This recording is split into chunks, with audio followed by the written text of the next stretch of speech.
Welcome to my new video. आज हम बनाने वाले हैं चैटबॉट जो कि पाइथन और गूगल के एपीआई से बनाने वाले हैं, गूगल के जेमिनी एपीआई से बनाने वाले हैं।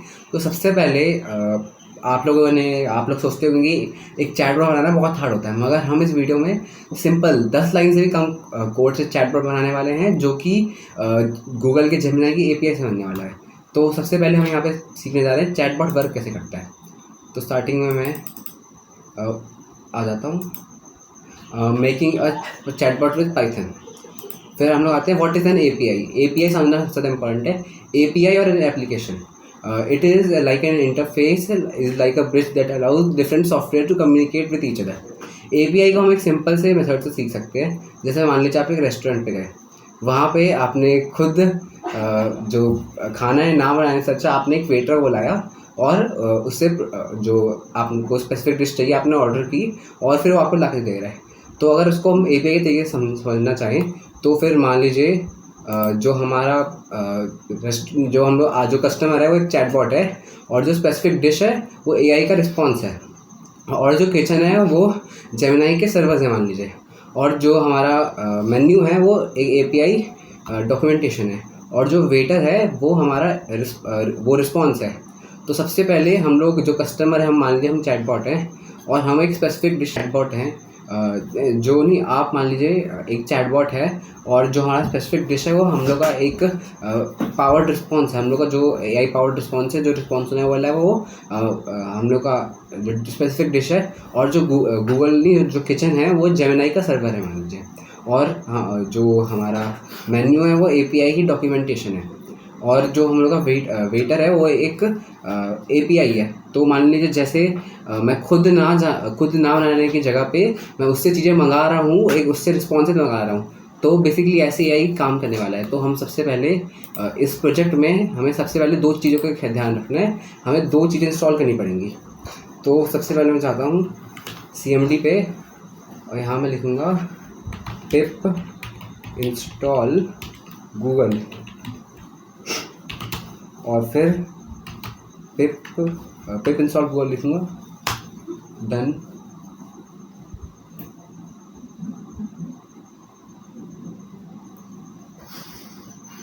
आप यहाँ पी मत लिखिएगा,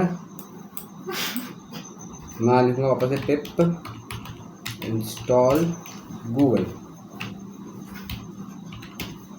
बस एंटर करूँगा।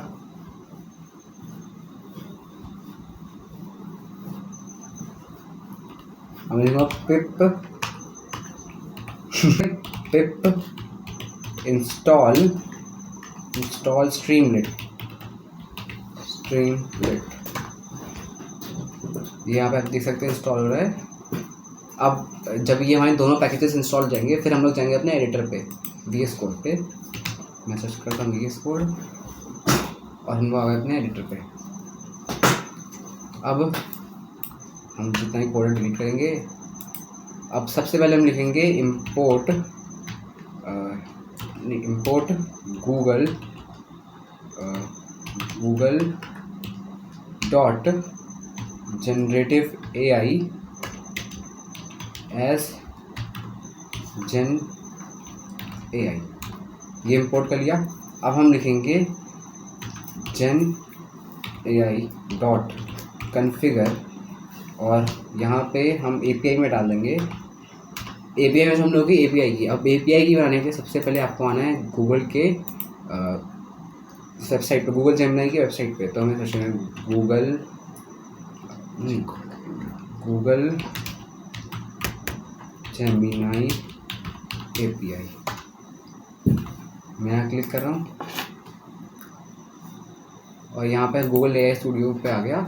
अब यहाँ पे गेट API नाम का आपको बटन दिखेगा, मैं यहाँ पे क्लिक करूँगा और यहाँ पे आएगा क्रिएट API की। तो आप चाहे खुद भी API बना सकते हैं, मेरे पास ऑलरेडी एक API है तो मैंने सिलेक्ट किया, कॉपी कर दिया और मैं आ गया यहाँ पे, और मैंने यहाँ पे ये डाल दिया। और उससे पहले हमें डालना पड़ेगा स्टार्ट कर दिया। तो हम API की डालने के बाद हम एक फंक्शन बनाएंगे। तो DEF chat रिस्पॉन्स, और यहाँ हम लोग पैरामीटर डाल देंगे टेक्स्ट। अब हम लिखेंगे model is equal to gen AI dot generative model, और यहाँ पे हम लोग डाल देंगे मॉडल का नेम, मॉडल नेम, जो कि मॉडल का नेम हमारा होने वाला है जेमिनी फ्लैश 1.5 नहीं, जेमिनी 1.5 फ्लैश। आ जाते हैं यहाँ पे, आप ऐसे ही लिख सकते हैं जेमिनी 1.5 फ्लैश। अब हम यहाँ लिखेंगे टेक्स्ट नहीं, रिस्पॉन्स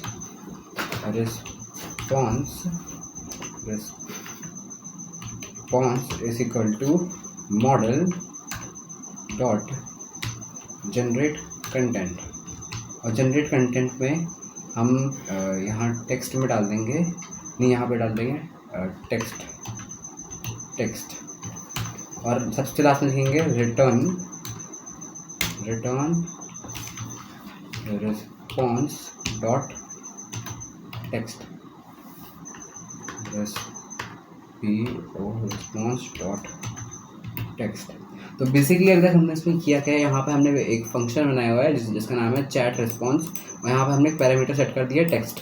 तो पैरामीटर टेक्स्ट सेट करने से जहाँ पे हम लोग फंक्शन यूज़ करने वाले हैं वहाँ पे ये टेक्स्ट पैरामीटर डाल सकते हैं, जिससे हम लोग इसके अंदर जितना भी कंटेंट है यूज़ कर सकते हैं। और यहाँ हमने मॉडल लिया है जेमिनी 1.5 फ्लैश, और फिर यहाँ पर हमने इस लाइन में हमने जो कंटेंट है वो जनरेट किया और उससे API की आस्क की है, और यहाँ पे हम लोग जो भी हमारा कंटेंट जनरेट हुआ है उसको रिटर्न कर रहे हैं। तो अब सबसे लास्ट स्टेप है, अभी हमें इंपोर्ट करना पड़ेगा, इंपोर्ट स्ट्रीमलेट, जिससे हम लोग GUI बनने वाला है। अब यहाँ लिखेंगे इंपोर्ट स्ट्रीमलेट एज st, और हम लिखेंगे Streamlit st dot chat input, और प्लेस होल्डर में लिख देते हैं एंटर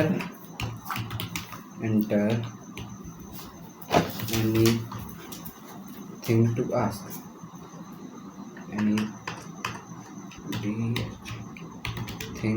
to ask, ये मैंने यहाँ लिख दिया।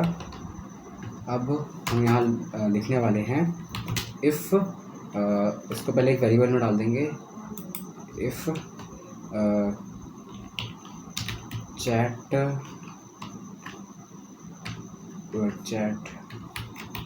Input box is equal to st.chat। अब यहाँ लिखेंगे chat input box, if chat input box. तो बेसिकली यहाँ पे ये एक इनपुट बटन और एक सेंड बटन बना, इनपुट बॉक्स और एक सेंड बटन बनाने वाला है, और जैसे ही सेंड बटन दबाएगा इसकी वैल्यू ट्रू हो जाएगी, और इफ़ की वैल्यू ट्रू होती है उसके नीचे जो है वो रन जाता है। तो हम यहाँ लिखेंगे st.write, और यहाँ लिख देंगे हम लोग st.write, और यहाँ लिख देंगे चैट रिस्पॉन्स, और यहाँ लिख देंगे चैट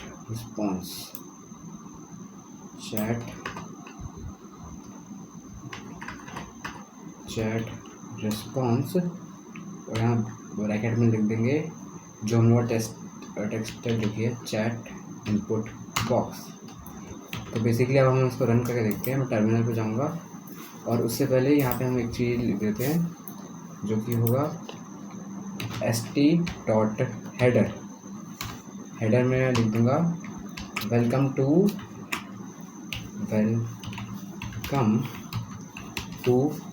आर चैटबॉट।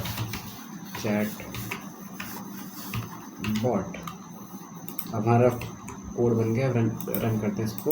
रन करने के लिए हमें टर्मिनल पर जाना पड़ेगा, और यहाँ पे सर्च करना पड़ेगा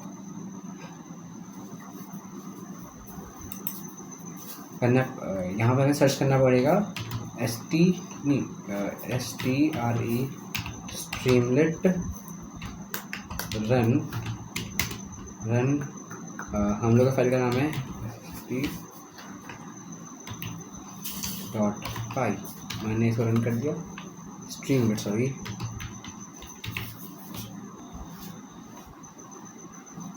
ये देखिए यहाँ पे हम लोग आ गए।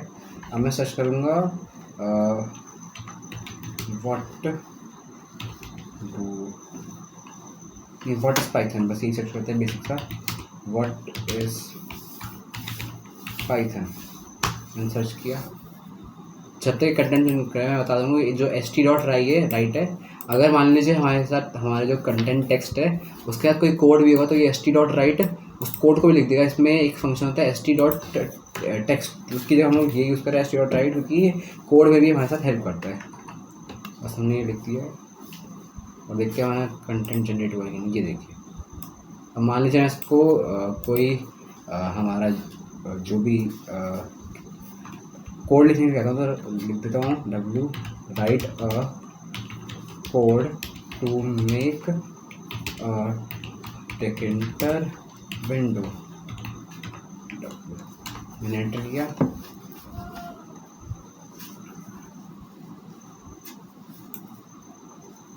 ये देखिए यहाँ पे हमें कोड जनरेट कर कोड के लिए भी एक ये बॉक्स बना के दे रहा है, क्योंकि इसका जो नॉर्मल टेक्स्ट होता है उसमें यहाँ पे जो पाइथन या कोई भी उसका होता है वहाँ पे वो ब्रैकेट्स में लिखा रहता है, मतलब जो हम लोग स्टार सिंबल के बीच में लिखा रहता है, जिससे वो इंडिकेट करता है कि वो किसका कोड है। वहाँ पे ऊपर पाइथन लिखा रहेगा, जावा लिखा रहेगा, और वो उससे बेसिस करके एक उनके लिए अलग से बॉक्स बना देगा।